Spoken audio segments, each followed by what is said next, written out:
शुभेच्छा प्रिय श्रोता बंधु प्रभु जीशु ख्रीष्ट मधुर एवं पवित्र नाम मुझे अभिनंदन जनाऊँ। प्रभु का नाम शेष धन्यवाद हो।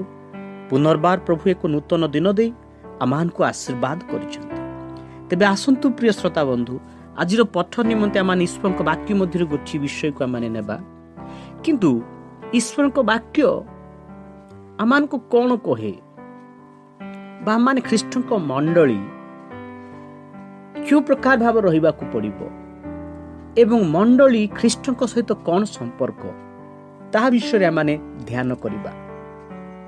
ध्यान दियंतु बर एवं कन्यार संपर्क ख्रीष्ट सहित मंडली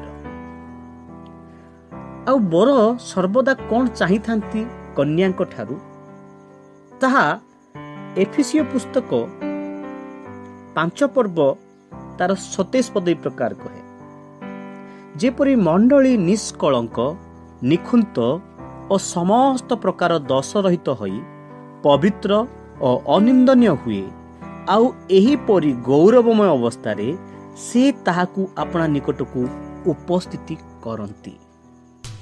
ख्रीष्टर प्रिय भाई एवं भणी माने आपणकर बर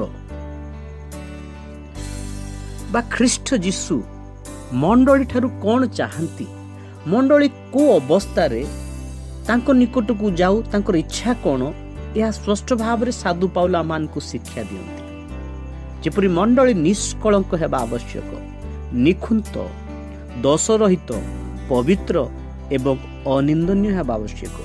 यह प्रत्येक अवस्था रे आपण ताड़ना दे गति करंतु ना काहेकि आपण कष्ट एवं विपद दे गति करंतु ना काहेकि निजर पवित्रता को आपण बजाय रखिबा पड़िबो।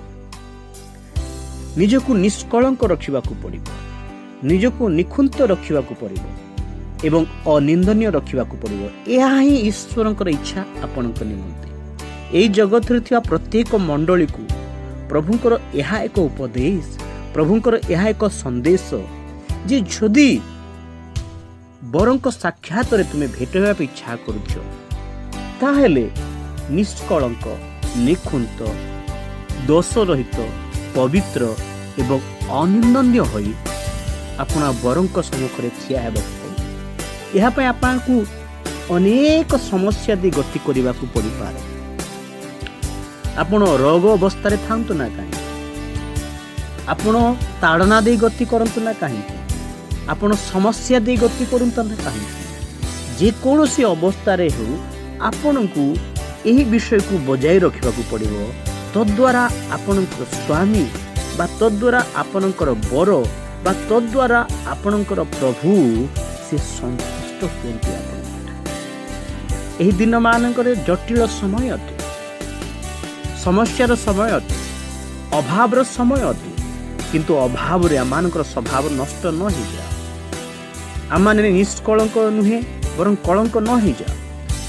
आमाने निष्कलंक पवित्र अनिंदनीय निखुंत होई ख्रीष्ट को भेट करिबा पय तांको सम्मुख रे ठिया हेबा पय सदा सर्वदा चेष्टा करिबा।